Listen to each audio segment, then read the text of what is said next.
The wrecking ball that is NASCAR silly season continues to gain momentum, and its latest victim is Erik Jones.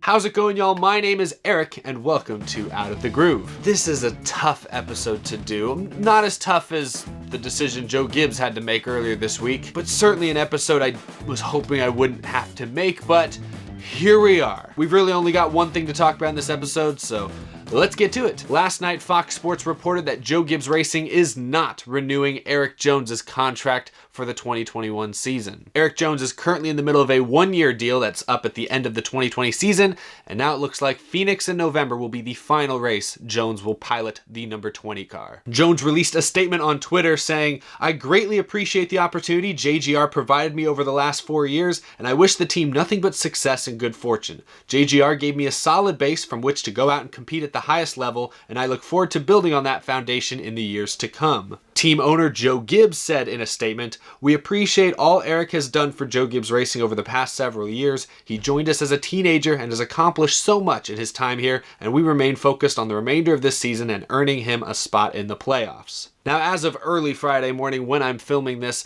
no official replacement has been announced by Joe Gibbs Racing, but it's been reported by The Athletic, it's been reported by Fox Sports, that Christopher Bell will be behind the wheel of the 20 car next season. And Adam Stern from Sports Business Journal reports that an official announcement from JGR is expected within the next several days. No word yet from anyone as far as what sponsors are involved. We know Stanley DeWalt, that company is a huge partner for that 20 car. We don't know yet if they're staying on with JGR, if they're moving on somewhere else, if they're following Jones somewhere. We don't know what sort of sponsors may or may not be involved. We also don't know yet who the crew chief of the 20 car will be next season. Will Chris Gale remain on the top of that pit box, or will they bring Jason Ratcliffe over from Levine Family Racing to stay with Christopher Bell? Will they go with somebody completely different? That news has not been broken yet. So still a few questions, but definitely a major bombshell. Earlier this week, Brad Keselowski signed a one-year extension with Team Penske to stay in the 2 car. That was the first major domino of silly season to fall. Erik Jones, another high-profile free agent being removed from the seat in favor of Christopher Bell, is the second major domino to fall. Now the question, of course, turns to where Erik Jones goes from here, but we'll get to that in just a second. My initial reaction to this news, I'm not too surprised. Well, if you'd asked me 3 or 4 weeks ago if I thought Bell would actually replace Jones in the 20, I probably would have said no. But in the last several weeks, when it was rumored that Levine Family Racing, the other Toyota team who's aligned with JGR, and of course Christopher Bell drives for this year, when it became rumored that they might close at the end of this year, and then of course, a few days ago, earlier this week on Tuesday, when they actually confirmed that they were closing at the end of this season, at that point it became pretty obvious that Christopher Bell was going to go to the 20 car. I mean, Christopher Bell already had a multi-year contract signed with Toyota. I mean, yeah, it was with Levine Family Racing technically for a year or two, and then it was with Joe Gibbs Racing, but Toyota had their handprints all over that deal, so they kind of already had Christopher Bell in their control. Erik Jones was going to have to negotiate a brand new contract out of thin air, so from Joe Gibbs' standpoint, it was much easier, I'm sure, to go with the guy they already basically had signed, which was Christopher Bell. And with NASCAR's rule stating that no team can have more than 4 cars in their stable, there's no room for a 5th spot potentially for Erik Jones, unless Joe Gibbs is able to find another team to align with, but obviously it sounds like they don't think that's happening. Ultimately, it sounds like if Levine Family Racing wasn't closing down at the end of this year, Joe Gibbs Racing would have likely kept Erik Jones in the 20 car with Stanley DeWalt sponsorship and would have kept Christopher Bell in the 95 for at least one more year. As of a few weeks ago, it was reported that Erik Jones and his team were in the middle of contract negotiations with Joe Gibbs Racing and with sponsors, so they sounded optimistic less than a month ago that an extension was going to get done. But with Levine Family Racing being forced to close as a result of the pandemic, we did a whole video on that earlier this week. I think that changed the game kind of last minute and ultimately left Erik Jones without a spot in this game of musical chairs. Now, those of you who watch my channel regularly, you'll know that I'm a big Matt Kenseth fan. I've been a big Matt Kenseth fan since I started watching NASCAR more than 15 years ago. But I also became a pretty big Erik Jones fan, especially when I saw Erik Jones show up at Kyle Busch Motorsports in the trucks and win a championship in 2015. And then his strong performances in the Xfinity Series, and I could tell, even as a Matt Kenseth fan, Matt Kenseth was getting up into his mid-40s. I knew his time at JGR was likely coming to a close at some point, and so at the end of 2017, when JGR announced that Erik Jones was going to step into the 20 car, while I was bummed because I believe Matt Kenseth, even at age 45, was still a championship contender, I understood it. Erik Jones had been tearing up the Xfinity Series for 2 years. He'd won the Truck Series Championship in 2015. I thought he was a worthy successor to the 20 car. He comes from a similar background as Matt Kenseth, racing short tracks up in the Midwest, up north. Erik Jones, a Michigan boy, Matt Kenseth across the lake in Wisconsin. Remember, the story goes, Erik Jones kind of got discovered when he beat Kyle Busch in the Snowball Derby down in Florida back in 2011 when Jones was like 15, 16 years old. That was kind of Erik Jones's first big break, first big moment. So I was an Erik Jones fan. I followed him very closely through trucks, through Xfinity, and early on in his Cup Series career because I believe he had future championship contender potential. And now, while he is in his third year at Joe Gibbs Racing, this is his fourth year of full-time Cup Series competition. He's a former Rookie of the Year winner. He's a two-time Cup Series winner, including the Southern 500 he won last year at age 23. Erik Jones has certainly shown glimpses early on in his career that he has future superstar potential. But unfortunately, if we look at the production, if we look at the stats, his 3 years at JGR have kind of steadily gone like this. And 2020 has been the worst statistical season since Erik Jones joined the 20 car starting in 2018. This year he has 5 top 5s so far and 8 top 10s. Right now he's trending to have career lows in top 5s and top 10s, at least since he got to Joe Gibbs Racing. I'm not counting his rookie year with Furniture Row. He's also on track to lead the least number of laps this season compared to any other season in his Young Cup Series career. And of course he's 19th in points right now, 35 points outside of the top 16 that you need to be in to make the playoffs. His last 2 years with Joe Gibbs Racing, he has snuck into the playoffs and hasn't had a lot of success in the playoffs, but at least he's qualified for the playoffs in 2018 and 2019. This year, barring a sudden comeback, it looks unlikely that Erik Jones is going to make the playoffs this year in Joe Gibbs Racing equipment. And now, while I've always been an Erik Jones fan, I have been kind of hard on him the last couple of weeks because the team just is not consistent. They ran 24th at New Hampshire this weekend while their teammates were up battling for the win. And while I think Erik Jones bears a good portion of the blame, just not being the same consistent driver we saw in the Xfinity Series, I also think that entire 20 race team needs to be blown up. I think Chris Gale is the weakest crew chief at the Joe Gibbs Racing main stable right now. That pit crew has seen a ton of personnel turnover just since Daytona in February because they haven't been able to find a combination that really works. It's the worst pit crew at JGR by far. So I personally think it's not all Erik Jones this year why they're struggling. I think that whole team, that whole 20 team needs to be blown up and kind of rebuilt. But Erik Jones, being the driver, being the face of the organization, being the face of that race team, bears a solid portion of the blame. So while I am an Erik Jones fan and I would have liked to see him stay in Joe Gibbs Racing equipment because that's some of the best equipment in the NASCAR Cup Series, I get it. Now, his replacement, Christopher Bell, let's be fair, his numbers are actually worse than Erik Jones's this year by a pretty considerable margin, but he is driving for Levi Family Racing, which, is a TRD aligned team, but this is their first year really being competitive. So yeah, the 95 car is probably not as good as the 20 car consistently. But Christopher Bell, his average finish is almost 4 positions worse than Jones this year. He's 23rd in points, 4 positions worse than Jones once again. He only has 1 top 5 as opposed to Jones's 5 top 5s. He's led far fewer laps. So without a doubt, 2020 has been a worse statistical season for Christopher Bell, which is why I said at the very beginning of this episode, this could not have been an easy decision for Joe Gibbs to make. If we want to compare Erik Jones and Christopher Bell's Truck and Xfinity Series careers, you'll find a lot of similarities. Both drivers drove for Kyle Busch Motorsports in the Truck Series, and both drivers won Truck Series championships early on in their careers. And both drivers won a lot in the Xfinity Series. Now, Christopher Bell has 16 Xfinity wins compared to Erik Jones only having 9 in similar number of starts. But also keep in mind, Christopher Bell raced in an era when, NASCAR was severely limiting the number of races Cup Series guys could race down in the Xfinity and Truck Series. So Christopher Bell had to go up against guys like Kyle Busch far fewer times than Erik Jones did. Jones ran second to Kyle Busch a lot. So keep that in mind. I'd say in the Xfinity Series, they were pretty equal as well. Neither driver won championships in the Xfinity Series despite dominating particular seasons. So it's been a question for over a year now.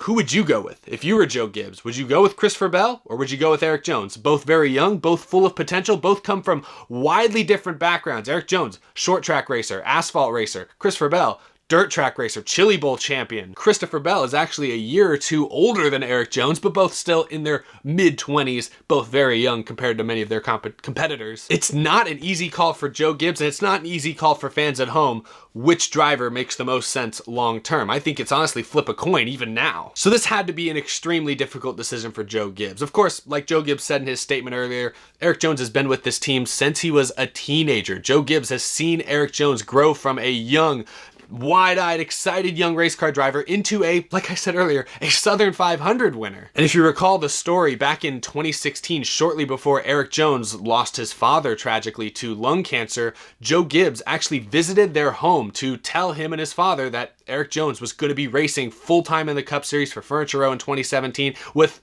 an aim to race for Joe Gibbs into the future. Joe Gibbs Racing had a real personal relationship with Erik Jones, so I can't imagine this was an easy conversation for Joe Gibbs to have with Jones, with his team. I can't imagine this was an easy decision to make. I mean, I watch NASCAR all the time. I look at the numbers, I crunch the numbers. I followed both Erik Jones and Christopher Bell since they stepped foot in a NASCAR stock car, even in some cases a little bit before that. And even I don't know who to tell you, who the best driver going forward is, who makes the most sense. Erik Jones, it sure looks like he's kind of hit a wall in his Joe Gibbs Racing career, but Christopher Bell, with the way these cars drive, it's unclear if he really has a strong future in NASCAR. But that's another conversation for another time. We'll, of course, wait for the official announcement, but yep, per reports, Christopher Bell will be in the 20 car. Erik Jones is now a free agent. So that begs the question, what's next for Erik Jones? Now, for the last several weeks, it has been a hot rumor that Erik Jones is the top candidate to replace 7-time champion Jimmie Johnson in the 48 car. 48 car, of course, has Ally sponsorship locked up through 2023, something Erik Jones could definitely use. And Rick Hendrick has sort of changed his tune in recent months from wanting a veteran driver in that seat to he'd kind of more look at a younger driver with a lot of up-and-coming potential. I think Erik Jones still fits that bill, especially because you could argue, just overall, Erik Jones is the most accomplished free agent still on the market. I mean, remember, he has a Truck Series championship. He's won a bunch of Xfinity races. He does have 2 Cup Series wins in, 3.5 seasons, which is better than you could say for a lot of other young drivers. I mean, William Byron's going on 3 years without a win. Sure, he's in Joe Gibbs Racing equipment, but again, I'll point to the fact that he won the Southern 500 last year. He won the Busch Clash this year. Yeah, that race was a bit of a farce, but give him credit. Come on. Overall, when it comes to Erik Jones possibly landing at Hendrick Motorsports, I give it like a 33% chance. I'll give him a, 1/3 of the odds. I think it's a 33% chance Jones goes to Hendrick. I also think it's probably a 33% chance that someone else goes to the 48 car, like Bubba Wallace or Tyler Reddick or heck, Matt DiBenedetto or Ross Chastain. I give that like a 33% chance that there's just going to be a wild card mixed in. And then I still think, and we've talked about this recently on the show, there's been rumors, I think there's a 33% chance that Hendrick Motorsports downsizes and turns into a 3-car team for next year. That has reportedly been discussed behind the scenes at Team Hendrick. So a lot of questions still remain. If the 48 car does not become an option for Erik Jones, things get difficult really fast. With other top free agents on the market right now, like Tyler Reddick, Clint Boyer, Bubba Wallace, Matt DiBenedetto, among a few others potentially, there certainly are other rides that could become available to him. Also, keep in mind the 42 car is likely open. Erik Jones will get meetings with a lot of those race teams, but let's be real, I don't know if any of those cars I just named are as competitive as the 20 car at Joe Gibbs Racing. Joe Gibbs Racing just won the championship last year. They have, in Denny Hamlin, one of the top championship contenders this year. If he goes to Hendrick Motorsports, I mean, Hendrick Motorsports, historically speaking, is one of the greatest organizations of all time. But right now, and especially if he goes to Hendrick and joins Chase Elliott, Alex Bowman, William Byron, that becomes an extremely young and relatively inexperienced team. Is that really the best option for Erik Jones going forward? Will a better option even appear? At some point, Erik Jones might just have to take what's given to him. And, the 48 car for Hendrick Motorsports is a pretty nice thing to be given. I mean, that car is no slouch. That is a playoff car. I don't know about a championship car right now, but that's a playoff car. So Erik Jones, I think, will land on his feet despite having, the 20 car kind of, I don't want to say ripped out from under him. I don't want it to sound like Erik Jones got screwed in this deal. I think it's just bad luck. I mean, you could argue Levine Family Racing got screwed in this whole deal. I mean, they had long-running future plans. They thought this year was going to be the first of many years where they could actually contend, and the pandemic hit and changed his business and changed his priorities, and he had to move money around, and he couldn't keep racing and be competitive long-term. So it's just bad timing. I don't want it to sound like Joe Gibbs just completely screwed Erik Jones over. At the end of the day, if Erik Jones was contending for wins and not running 24th at New Hampshire and was not 19th in points right now, we're probably not having this conversation. Joe Gibbs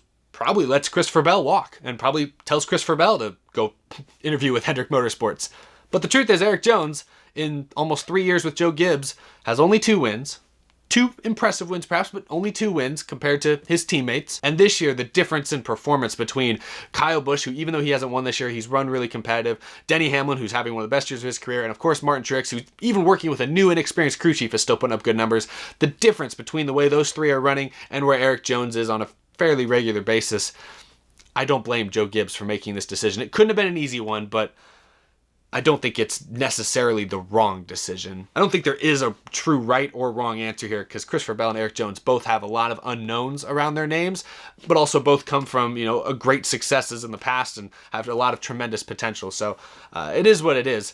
I hated to see it as an Erik Jones fan, but I kind of hope Erik Jones becomes the next Joey Logano. Of course, Joey Logano, made his debut with Joe Gibbs Racing at a very young age, had some success in his 4 years with JGR. Won a couple races, but overall I would say was a bit of a disappointment when he drove the 20 car, kind of taking over for Tony Stewart. But when Joey Logano went to Team Penske, obviously we know what he's become. He's won a championship. He's a perennial contender, wins multiple races a year. Joey Logano has become a future Hall of Famer, you could say. I'm not going to go and make that bold of a claim about Erik Jones just yet, but perhaps a change of scenery, perhaps a new crew chief, a new pit crew, a new just organization in general is exactly what Erik Jones needs. But we'll have to wait and see what team opts to go with Erik Jones, if any. We'll just have to wait and see on a lot of that stuff. Silly season continues to roll on, but another major piece has fallen into place. That's all I've got for this episode. Thank you all for watching. Let me know what you think. Do you think Joe Gibbs is making the right decision here? Who would you have picked? Erik Jones or Christopher Bell if you had a car open the way Joe Gibbs does? Let me know what you guys think down in the comments, but thank you all for watching. That is all I've got. Be sure to subscribe if you are new. We talk about NASCAR almost daily on this channel, and these days with all the news coming out on an hourly basis, there's no shortage of content on this channel, so thank you for subscribing. Of course, follow me on Twitter, follow me on Instagram. Big thank you to my amazing Patreon supporters. You guys are the reason I'm able to keep posting these videos daily the way I have been, so thank you a ton for your support. I greatly appreciate it. Michigan doubleheader is here. I'll have a video up after Sunday's race. I don't think I'll have a video up after tomorrow's race. I am going to be out of town, so I might be able to do like a live stream or something like that, but expect a final video reviewing the entire weekend up Sunday evening. But with that being said, I will see you all again very soon. Have a great weekend. Take care, and I'll see you after Michigan.